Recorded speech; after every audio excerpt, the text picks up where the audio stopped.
Olá, tudo bem? Hoje, mais uma vez, eu quero conversar sobre a nossa prática de sala de aula, né? E também sobre as narrativas.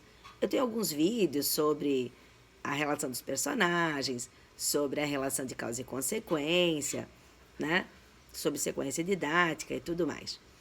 Hoje, especialmente, eu quero conversar sobre como que nós elaboramos as nossas práticas para o desenvolvimento, por exemplo, do esquema narrativo ou da compreensão do eixo do narrar, né? É, esse vídeo ele nasce a partir de toda uma reflexão que eu tenho feito nas últimas semanas. Eu estou elaborando um curso sobre narrativas, né? E comecei a elaborar também atividades para esse curso. E como é que a gente elabora uma atividade, né? No meu caso, a atividade ela foi pensada a partir da teoria, né? Eu optei pela teoria da gramática de histórias, né? Sobretudo do texto seminal de Stein-Glen, com base no texto de Rumelhart, né? Então, ou seja, a linguística e, no meu caso, a psicolinguística, elas têm muitas bases teóricas que podem sustentar a nossa prática. Então, isso é uma das coisas que me preocupa, né? Quando a gente faz a prática pela prática.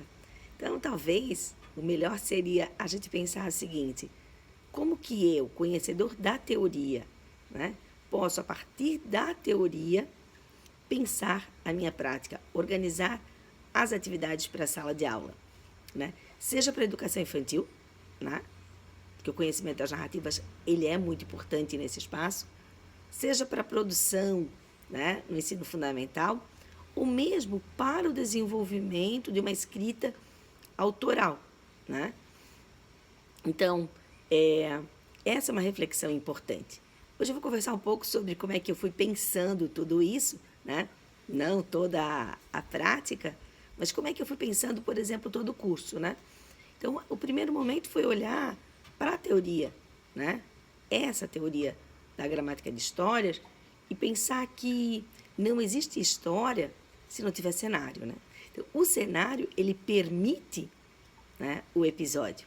Nesse cenário, né, vai estar o personagem, né, principal, secundário, né, todos eles.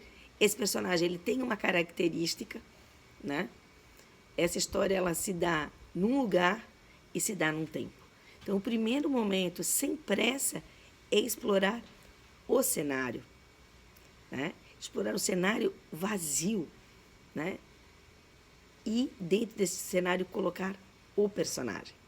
Mas não só qualquer personagem, né? Eu fiz uma atividade que é bem interessante.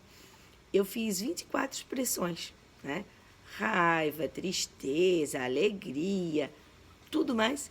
E o autor da história, ele vai ter que escolher, né? Ele vai ter que escolher e vai colocar, por exemplo, o cenário é um cemitério, né?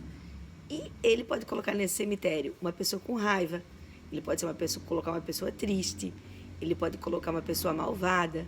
Então é muito interessante que a gente comece a pensar que as escolhas, quando a gente lê um texto, né? Que as escolhas que o autor faz, elas não são gratuitas. Então, como é que alguém bola uma história? Então, todas as atividades que eu estou preparando são bem para isso, para a gente compreender que há uma lógica, que há uma organização, né? Então, a gente vai analisar primeiro essa relação da expressão do personagem, né? Eu, personagem, né? Que personagem é esse? Malvado, triste, alegre, preocupado, despreocupado?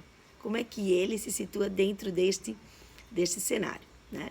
E a partir daí se começa a pensar no primeiro parágrafo da narrativa.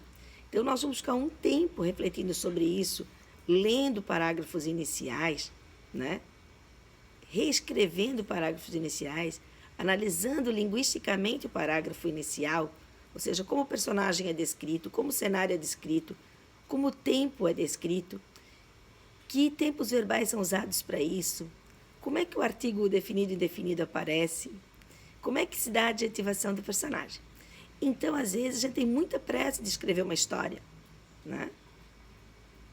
E talvez seja preciso compreender um pouco mais como é que se dá essa relação, né, entre leitura, ou seja, compreender a elaboração da narrativa, né, independente do gênero, para depois eu começar a organizar a minha narrativa, pensar a minha narrativa, para somente depois escrever, né? Então, nós vamos ficando por aqui pensando nisso, que para uma prática efetiva, sem pressa de ser feliz, né, é preciso que a gente compreenda teoricamente tudo que vem, né, e está por trás, né? Então, tudo que vem ancorando, né, a nossa prática. Tá certo? Fiquem bem e até o nosso próximo encontro.